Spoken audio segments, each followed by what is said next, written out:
Hello everybody, Star and Flurry here, coming at you to answer the 21 tarot questions that were a result of a Peggy and Lisa Papez Sunday Shenanigans hootenanny the other day, where the entire kind of group kind of crowdsourced a bunch of interesting questions that might be fun as a tarot tag, and Lisa put hers up this morning or yesterday, and so I watched hers, and that was really fun. And then the other one I watched was Toadstool Tarot. I just love him. He's so wonderful. I've gotten a lot of good deck recommendations from him. He's quite... Him and I have very similar tastes. He'll come up here a little bit more often.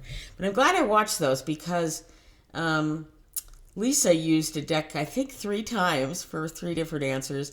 And Toadstool Tarot actually chose not to answer a few questions for various reasons. And I thought, okay, so there's some flexibility here, obviously. I mean, we all have our free will. So, but I will tell you that for anybody who's watched any of my other stuff, they know that I've gone through kind of a regroup of all my of my tarot library, which was kind of existing in the middle of my living room for a very long time. And I've got a family visiting it, so I thought, I need to share that with them. Let's move these back or up to where they really are meant to be. And so I did that, but what I didn't do was take the time to put them in some semblance of order. So they're all tidy and put away. But when it comes to trying to find one, oh my God, it's impossible. And the Deviant Moon has always been a bit of a thorn in my side for various reasons. Not to mention the deck. He'll pop up here on occasion. And I could not find him anywhere. And it was like other decks where I was like, I don't know how to answer this. Other decks would be like, pick me. And I was like, oh, hello, boom, perfect, I had a little basket up there that I was filling up with all the decks that I was going to answer the questions. Deviant Moon, no. Deviant Moon is like tucked away, buried his head in the corner in the dark in the back, where I just, for some reason, kept passing by. It must have, it's a big drawer, and I'd been in there. I don't know how, though there's a couple of them, but I don't know how often I'd been in that particular drawer. I could not find him, and then finally, there he shows up. So, my disdain of the Deviant Moon continues. I'm hoping that sometimes, like a good love story, the person that bothers you the most turns out to be your one and only. So, I don't know if the Deviant Moon is capable, nor am I capable of finding that kind of love for that deck. But that's where we're at. So, without further ado, let's begin. Cheers. Cheers with ice water. What deck? I'm going to check this because this is the second time I'm recording this because the first time it just stopped. So I would prefer it if it didn't do that this time. So I'll be checking that occasionally. Okay. What deck will I have to pry out of my cold, dead hands? No doubt, no question. I've got 2 actually, but this one for sure is the Marloon. My absolute favorite of all decks ever. You've all seen this a million times, at least on my channel. And Toadstool Tarot is a big fan of the Marloon as well. I know there's others out there that are. If you know, you know. It's a lovely, this Fool is just one of my faves. It's just such a beautiful color palette. It's I think some people would call it pastel, but it's more vibrant than just pastel. I mean, just the pomegranates there, bright red, pinks and purples, greens. Queen of Pentacles is gorgeous. I mean, I think the colors are just quite, and some are quite deep, like this one, the Justice. 4 of Pentacles. I love this 2 of Pentacles. And the handsome Knight of Cups. And one of my favorite cards, one of my favorite kings. King of Cups. So, Marloon. Love her. She's available in 2 She's available at Make Playing Cards, and then also Game Crafters has a linen version. Of course, I have both. Highly recommend. One of my top favorite decks ever. And then the other one you would also have to pry out of my dead hands, because I've got two hands, so is the Rosebud Tarot. You've also seen this one. And this one, I think I've got a lot of cards upside down, but it's a collage deck. But what I really like about this, I can't really normally read collage decks, but this one in particular just has enough air in the images that it doesn't seem cluttered at all to me. I love the big borders. The white borders are not that big, but I like it's just this deck leaves you a lot of breathing. It's a great Chariot card. It just leaves you a lot of breathing room. I can do this. So the Rosebud Tarot, one of my faves. Okay, so what is your guilty pleasure deck?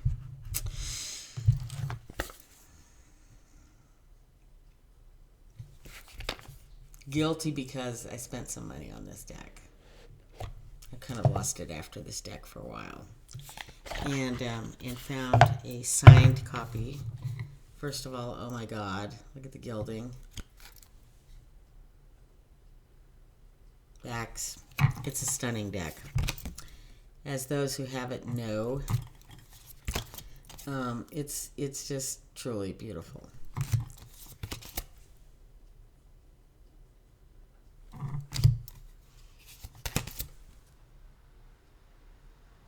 I don't have much words for this. I mean, it's guilty. I take great pleasure in having this deck. But guilty because I feel like I paid probably more than I should have. But you know what? I don't care. I love it. So yeah, a little bit of a guilty pleasure. But I'm so glad. The funny thing is now it has such great value to me that I feel like I don't want to use it. I don't want to muck it up. But yeah, that's my guilty pleasure right there. What deck do you wish existed? You know, I don't think I'm into this deep enough to have those kind of desires. I don't know. I haven't thought that far ahead. What deck would you give to a new reader? Absolutely no question in my mind. I'd give them Lucid Dreams. Can you even see it? There. It's called the Lucid Dreams Beginner's Tarot with Keywords. First of all, the guidebook is great. It's so great I have it out actually full-time on my desk rather than in the box. These are the backs. I'm sorry. The backs. Little gold bling bling there. Beautiful.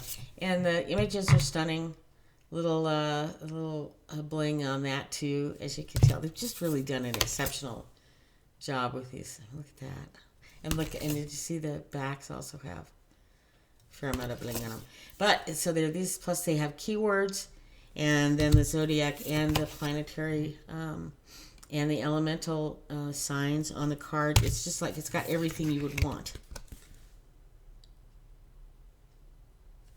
You know, except for the traditional Rider-Waite imagery. But it's fairly Rider-Waite in nuance. A little different. But I, you know, as a newbie, I didn't have much trouble with this deck at all. I really enjoyed it.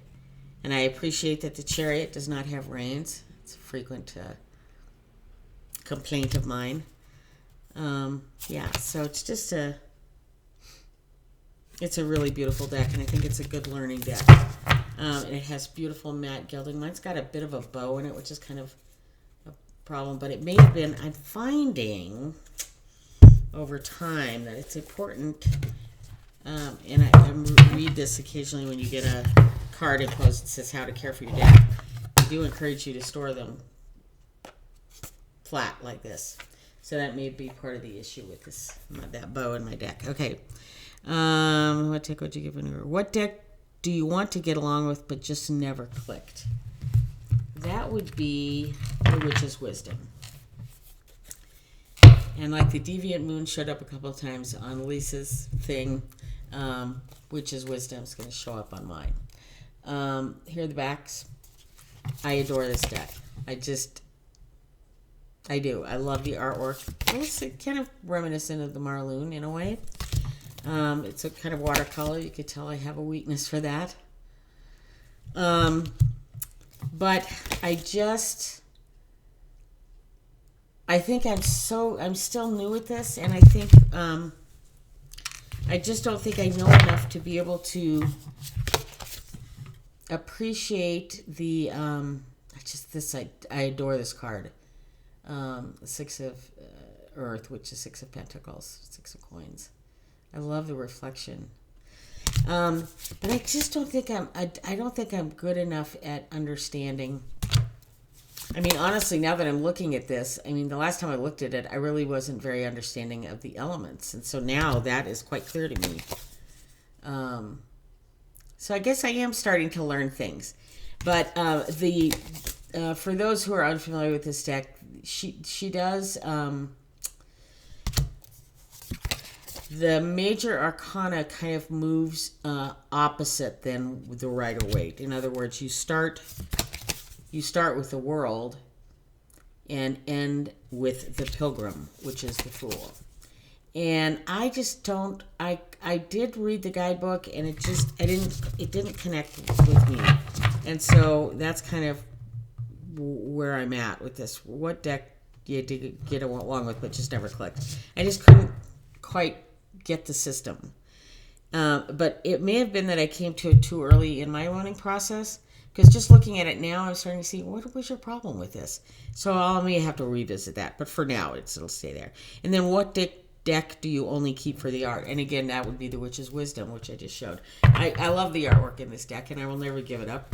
And I enjoy reading the guidebook. It's very interesting. But as I said, I think when you're trying to learn just the system, that to find one that tweaks a major part of it,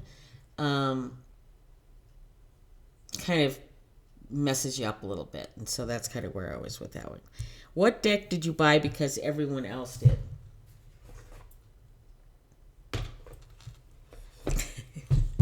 And once again, he's disappeared on me. Oh my God, this deck, I swear to God. Oh, I bought this deck because everybody else did. And everybody said, you'll love it. You'll get used to it. Just work with it a little bit. Poop. This deck gives me nothing but trouble. It has from day one. It is infused with all the negative energy I apparently can muster. And it keeps on giving it right back to me. And maybe that's, so I was saying, maybe one day we'll fall in love, but I don't know. I think part of it is, too, the artwork is reminiscent of some children's book that scared me as a kid. I don't know what that would be. But for whatever reason,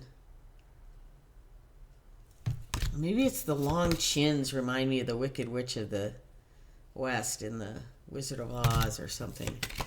But yeah, Deviant Moon and I just never really gotten along. And he seems to do everything in his power to continue to make sure that we stay at odds. So this is the deck I bought because everybody else did. Okay, that was number 7. Number 8, what deck is over your head or just baffles you a little? That, to me, is the Marielle.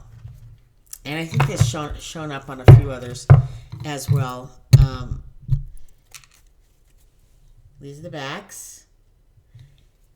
Gilded. Kind of a scratchy gilding. Kind of a catchy, sticky gilding. I don't care for it. But it's the deck that is over my head. The gilding is not over my head. There's good gilding and bad gilding, and that I understand. But this is almost scratchy. It's got an edge to it, you know? Weird. But the artwork, while interesting, and I remember when I first saw this deck, I thought, oh, it's got a little Thothy going on, a little Thoth. Is that how you pronounce it? I looked it up on, was it Google or something? How to pronounce Thoth. And they said Thoth, so that's what I'm sticking with. But anyways, yeah, see, I mean, I don't see the Two of Wands in this at all. Yeah. And I just studied it because it was in the first decan. Decan. I love this card. I love the image on that card, but, you know, I don't... Okay, gotta give Chariot its due. No rains. Thank you very much. But, yeah, over my head. 8 of discs. See, I don't even see that. I don't see...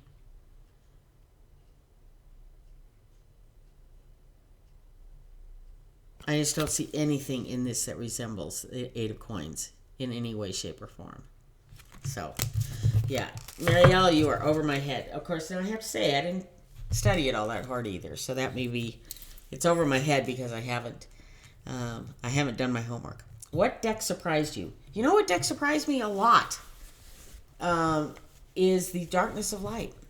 Or is it the Lightness of Dark? Darkness of Light. These are the backs. I think when I first opened this deck up, it reminded me a little bit of Heaven and Earth, which is kind of a dark, stormy, I think of that as a stormy deck. And when I look at the Heaven, I loved Heaven and Earth for a while, and then I just realized it was, you know, it reminded me, there's a movie called Melancholia with Kirsten Dunst, and, God, who else was in it?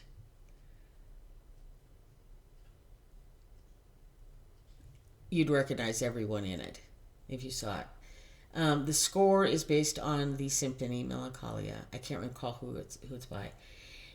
And it is a beautiful movie. It's the first time I ever really get Kirsten Dunst her due. I didn't I just didn't know her as an actress at all. And then I saw this movie and I said, okay, man, I'm on this.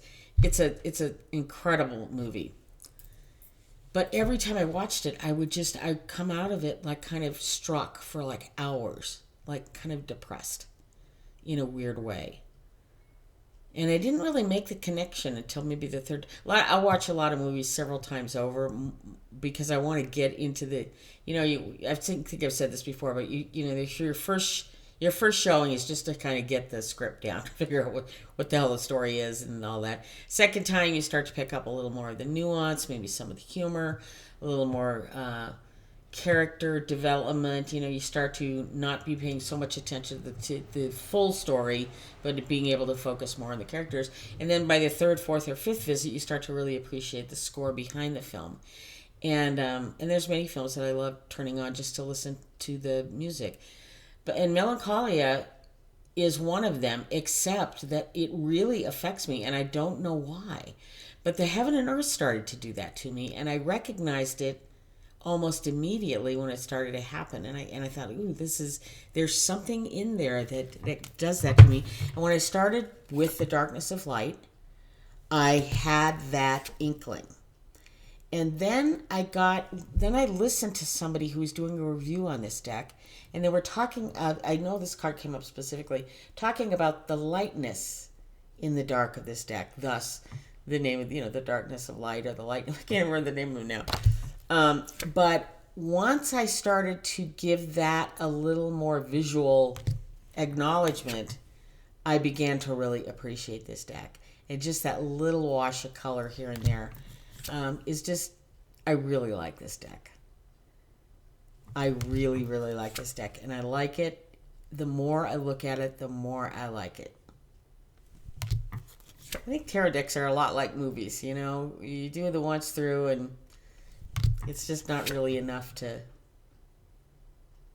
hardly even get the story, let alone any of the nuance. But anyways, Darkness of Light. Love this deck. And yes, it surprised me very, very much. And I was very excited about that.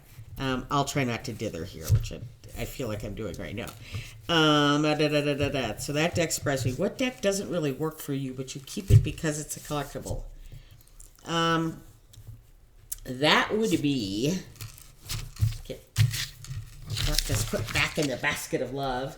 That would be...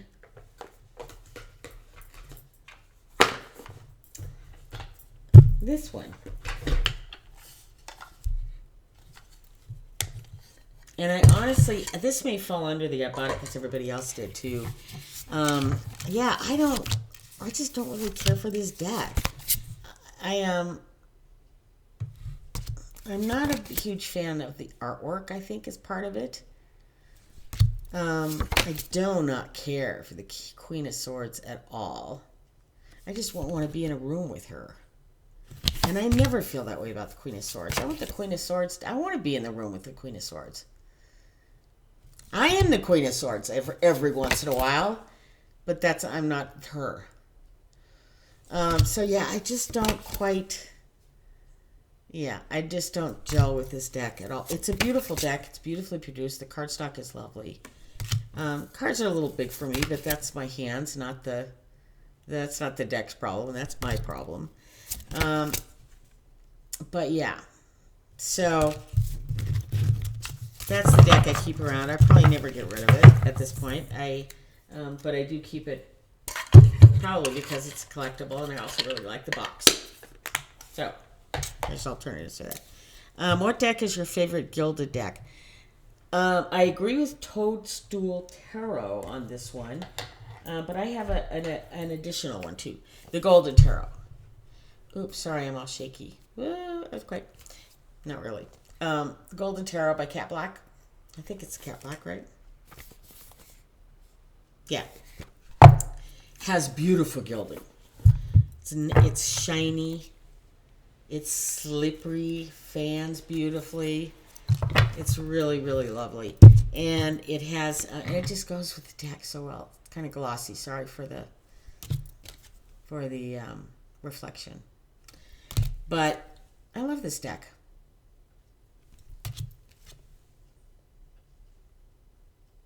Toadstool Tarot was saying, it's like being in an art museum when you're using this deck. And she's right.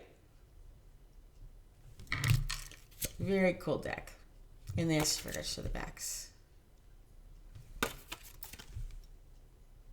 So yeah, so I love the gilding on this deck. But there's another one that also deserves a mention from me. And this is one that popped out. It was really funny because I just already decided on the Golden Tarot, and then this one literally jumped out of the basket and said, hey, what about me? And I was like, you're right. You are right. And that is the Animal Monday. Animal Monday? I can't remember exactly. But this also, stunning gilding, slippy, slidey, beautiful deck, linen style cardstock. And I just adore this deck. These are the backs.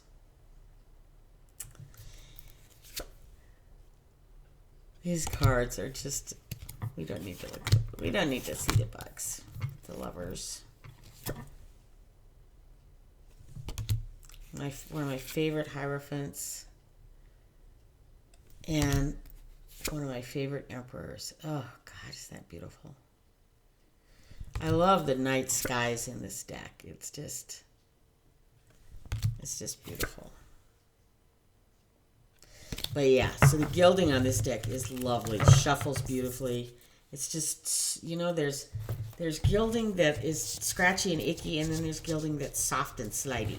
And this is soft and slidey. It's very nice. Get it back, and I need to find a different bag for this one. It doesn't really like this bag. I like this bag. But the deck, I don't think likes this bag. Okay. So, that was, okay, which deck do you love but hate the cardstock? And the Witch's Wisdom comes into play again. This cardstock is like worse than a postcard. I mean, it's got no give. The deck is thick, chunky. It's impossible to shuffle. Yeah, no thank you. It makes up for it in the artwork. We've already seen this, so I'm not going to show it again. But yeah, the Witch's Wisdom. Number 3. Hits 3 spots. What deck gives you the willies? I've said this one before. The Somnia Tarot. The backs are here. I did have a box, but I put it away. Yeah, this deck, I think maybe it's the hooded, I don't know. This has got a very ominous feel to it. Like it's just about to thunderstorm in every single card. You know, like the skies are foreboding, you know, or God forbid it's nighttime. And you have no idea what's going on. But yeah, it's a foreboding deck.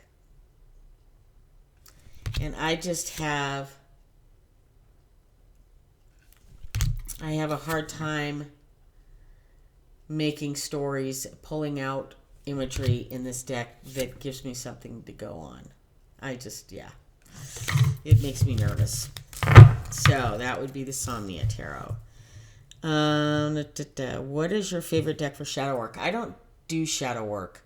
I'll get there, but I'm just, like I said, I'm just trying to figure out how to read tarot cards. I haven't quite gotten that deep. What deck do you love in theory but not in practice? Oh, that's easy. Let me pull it out behind everything there. That would be the Thoth.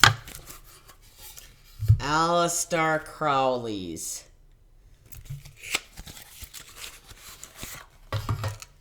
One day, I'm going to put in the work to figure this deck out. I say confidently.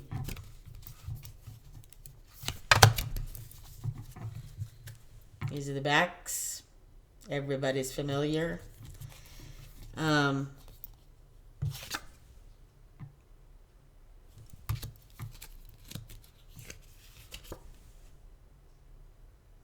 Let's say these are the deacon cards for the second deacon.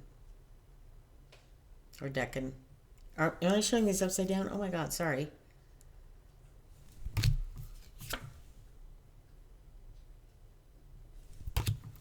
Yeah, so in theory, great. Practice, no. I don't really care for the artwork. That's part of it. Kind of have the same problem with this deck as I do with the Marielle. I just can't. Yeah, I don't get it. That's okay. It doesn't mean that I won't get it. It just means that right now I don't get it. I'm willing to give it a chance. I just need to stick with one system, which at this point is the right way, until I can kind of get that under my belt. I really don't feel comfortable expanding to a different system, like the Thoth or the Witch's Wisdom. Just, not going to happen. Like the Osho Zen. I know that's people's favorite, but that's one that I struggle with too. That's in the back in the corner in the dark of my library. It's just one I can't. Yeah, I don't get that one either. What deck would you never use to read for someone else? I don't read for others, so I'm not even there yet. I barely read for myself. So. And so what deck would you never use for yourself? Probably the Deviant Moon, because I'm just not, at this point, I'm not interested in anything the Deviant Moon has to say to me, which is really awful. I don't feel that way about any other deck. For some reason. Let's see. What deck could you not bring yourself to buy? I have no idea. What, is that right? What deck could you not bring yourself to buy? I think if I didn't already own the Deviant Moon, that would be the Deviant Moon. But, okay. What's your favorite Pip deck? The Marshmallow Marseille by the Wandering Oracle. Everybody knows this is like in my top 5 favorite decks. First of all, the backs are just so cool. Ooh. And I've shown this deck a million times, but it's just so... The size is perfect. The color is perfect. The pips are perfect. Perfect and lovely. It's just... This deck is just lovely. It's like Mary Poppins. It's lovely in every way. Is the only thing I can say. I just love this deck.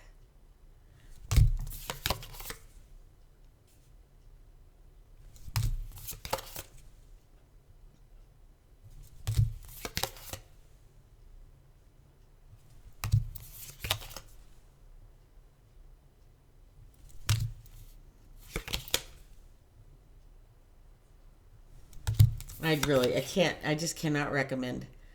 Even if you don't care for Marseille decks, you will fall in love with this deck.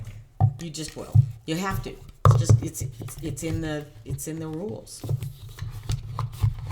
I can't recommend this deck more highly. I love it. Okay, what deck slaps you with the truth? I don't really have a deck that slaps me with the truth, but I think the ones that I read with that are the clearest with me right now is the Darkness of Light Tarot.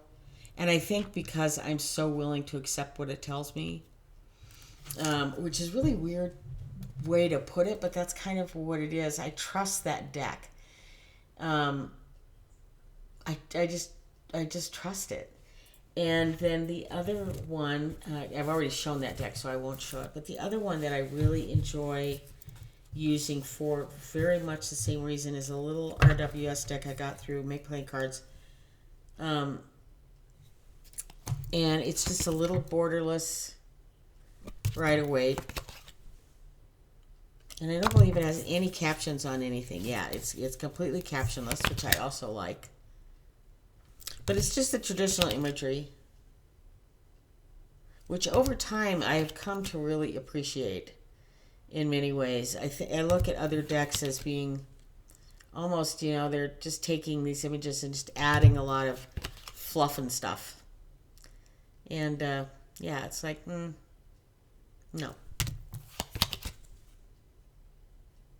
So this is just very standard for RWS. Just to see, I got another, actually on the recommendation, I believe it was of the Toadstool Tarot. Toadstool Tarot. Another RWS deck. I mean, part of the problem that I have with RWS decks is that, back when I was in high school, and I bought the standard, yellow box, tarot deck that you would buy, or buy at your local head shop, along with some incense and the, latest Crosby, Still, the Nash LP. It was to me kind of a crude imagery and crude deck at that point, and I think the printing was terrible and the line work was crappy, but a lot of people have gone in and cleaned that up and really worked to make these decks so much nicer. And this one was recommended by, or just mentioned by the Toadstool Tarot, and I really liked it. And it's James, the author of it is the James Rickliff. Well, it's not the author, it's Smith Waite deck, but he's reworked the images and the coloration quite a bit, and I really like it. It's not over the top, but and obviously he's changed the font, but it's very it's got a lot going on in it, and I really like it. And so this deck is again, I think it's kind of the trust factor. I trust it to tell me the truth. And I guess if you trust that beautiful Three of Wands, oh God, if you trust it, that's half the battle. It's even more than half the battle. I love this Eight of Cups. So this deck also, I think kind of any Rider-Waite right now is the truth teller in my practice going forward right now. I think I understand it the best, which is opening up for me, making the whole thing of tarot a lot more interesting than it has been for a while for me. So there's that.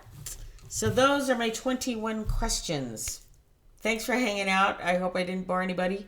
I hope you all have a great day coming up, and thank you again. It's always a pleasure. Bye.